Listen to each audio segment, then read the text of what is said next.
Our next speaker, Sky, where are you? Sky Nelson. Sky is a local musician and physicist. He's with the Sky Band, and tonight he's going to be talking about synchronicity. Hi, good to see you all. So, how many of you have ever had the experience of a meaningful coincidence?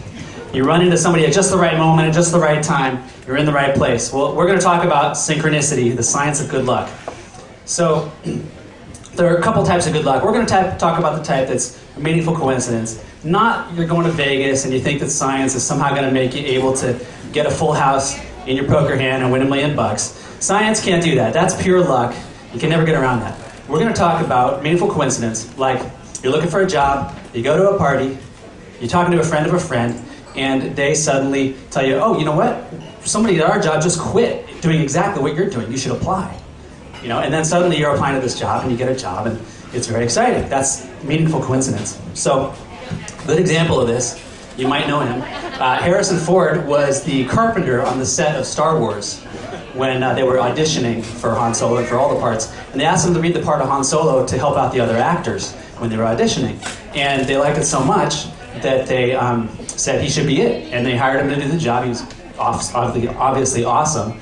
And synchronicity then led to the rest of his life and changed our life, I think, for the better. Where would we be without Indiana Jones?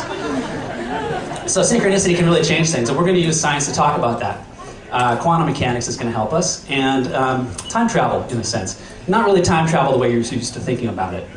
This is time travel like just a bending of time or a flexibility of time. So here you see Schrödinger's cat, and the first concept here is superposition. And superposition is when you have two different possible realities existing simultaneously. They're not actually either of them really existing. It's a superposition of two possible states.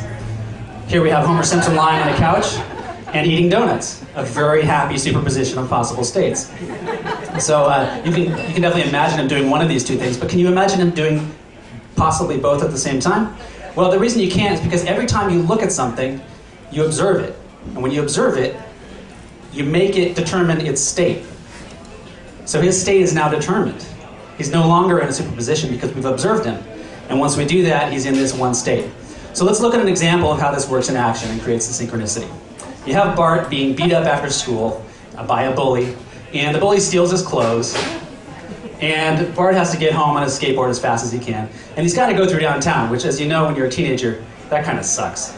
So he's trying to get it around his people as much as possible. He takes a left down an alleyway and takes a right here and a couple of random choices. He ends up going right by the donut bar, which, as we know, suddenly he looks in and he sees his dad. Okay, so this is the synchronicity. At 5 o'clock, this is the moment when synchronicity happens. There's two things that make it a synchronicity. One, a bunch of random choices that he made led him there. Randomness led him there. And two, there was a meaning to this synchronicity, to this connection, because now his dad can give him a ride home. He doesn't have to ride on his skateboard naked through town. So this is a meaningful thing. It satisfies his need and it makes him happy, and it's a meaningful coincidence. So let's go back and look at the situation one more time, all the way through. I know you're getting a little tired with your brain here, but in the beginning we have Bart getting beat up at 4:45 p.m. It's backed up a little bit. Okay. Simultaneously, Homer Simpson is in a superposition state. We don't know what state he's really in. Okay, he's not in a definite state. And only when Bart sees him at 5 o'clock does his state become actual. So if you're thinking about this carefully, you realize that his state, when we saw it at 5 o'clock, retroactively determined what he was doing at 4:45. By looking at something in the present, we've affected what was happening 15 minutes before by making it choose a state and falling into a determined state. Now, of course, Homer can give Bart a ride home, so the moral of the story is you're in good shape with synchronicity. So, conclusion. Anything you haven't observed is in a superposition state, and that can lead to meaningful coincidences. Now, some of you are probably physicists out there and you're thinking, this guy's crazy. This is exactly the opposite of what we learned. You can't apply quantum mechanics to everyday life. And I know. I've studied it, and these are the theories I use to back up my theory. I'd love to show you my paper. If you want to come talk to me, we'll talk about it. Love to talk to you. But I did learn something very, very interesting at a conference this past weekend. This is exactly how they make multiplayer online video games. So you got 100 people around the world. They're trying to communicate, and they're playing their games. They're desynchronized because they're playing, there's delays between each of the people's actions, and they have to make these worlds consistent, the virtual worlds. And the way they do it is by only rendering the part of the game that the user's actually interacting with. The rest of it remains in this unknown superposition state until it needs to be rendered. And even retroactively, they change stuff in order to make it consistent. So this is the way video games work. I think it's the way the world works, and it makes life a lot of fun. Thank you.